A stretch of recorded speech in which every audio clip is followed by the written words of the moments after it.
দীর্ঘদিনের মার্কিন আধিপত্যকে এক নিমেষেই ধুলোয় মিশিয়ে দিয়েছে ইরানের অভাবনীয় এক ক্ষেপণাস্ত্র ও ড্রোন হামলা।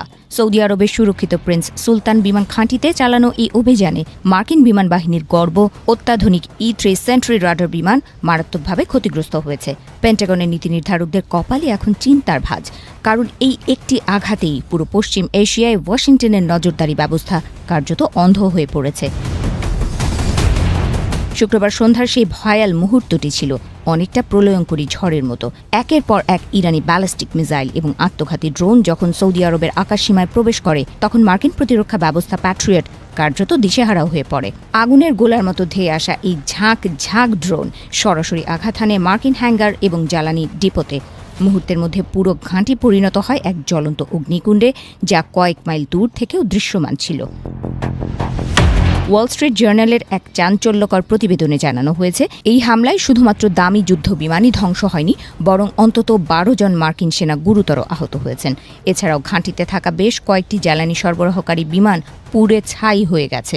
যুদ্ধের ময়দানে অত্যন্ত বিরল এবং কৌশলগতভাবে গুরুত্বপূর্ণ E-3 সেন্ট্রি বিমানটির ক্ষতি হওয়া মানে হল এখন থেকে ওই অঞ্চলে কোনো মিসাইল বা ড্রোনের গতিবিধি শনাক্ত করা আমেরিকার জন্য প্রায় অসম্ভব হয়ে পড়বে। সাবেক মার্কিন বিমান বাহিনী কর্মকর্তা জন ভেনেবল এই পরিস্থিতিকে চরম বিপর্যয় বলে আখ্যা দিয়েছেন।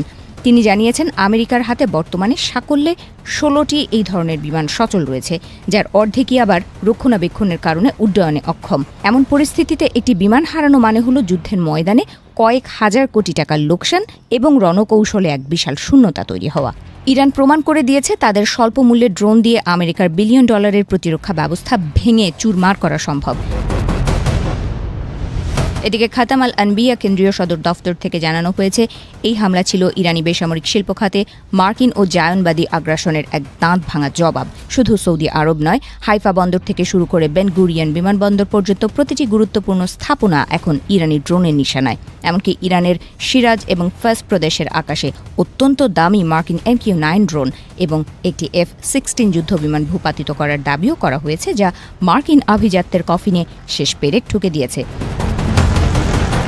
বিগত 3 সপ্তাহের যুদ্ধে আমেরিকার ক্ষতির হিসাব শুনলে যে কারো পিলে চমকে উঠবে। পরিসংখ্যানে দেখা যাচ্ছে, প্রায় 1.4 থেকে 2.9 বিলিয়ন ডলারের সামরিক সরঞ্জাম ইরান ও তার মিত্রদের হাতে ধ্বংস হয়েছে।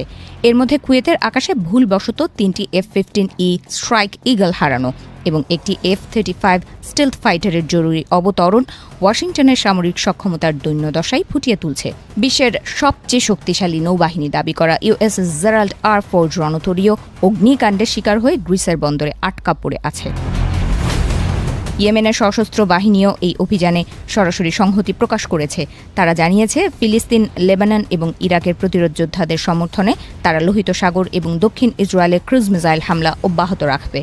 ইরানের এই অপারেশন ট্রু প্রমিস বা সত্য প্রতিশ্রুতি মিশনটি মূলত একটি বৃহত্তর যুদ্ধের ইঙ্গিত দিচ্ছে, যেখানে ওয়াশিংটন এবং তেল আবিব একের পর এক কৌশলগত হারের সম্মুখীন হচ্ছে। বিশ্লেষকদের মতে মধ্যপ্রাচ্যের এই রণক্ষেত্রে পাশা উল্টে গেছে। দীর্ঘদিনের মার্কিন একাধিপত্য এখন খাঁদের কিনারে। সস্তা ড্রোন আর নিখুঁত মিসাইল প্রযুক্তির মাধ্যমে ইরান প্রমাণ করেছে যে প্রযুক্তির দম্ভ দিয়ে সবসময় যুদ্ধ জয় করা যায় না।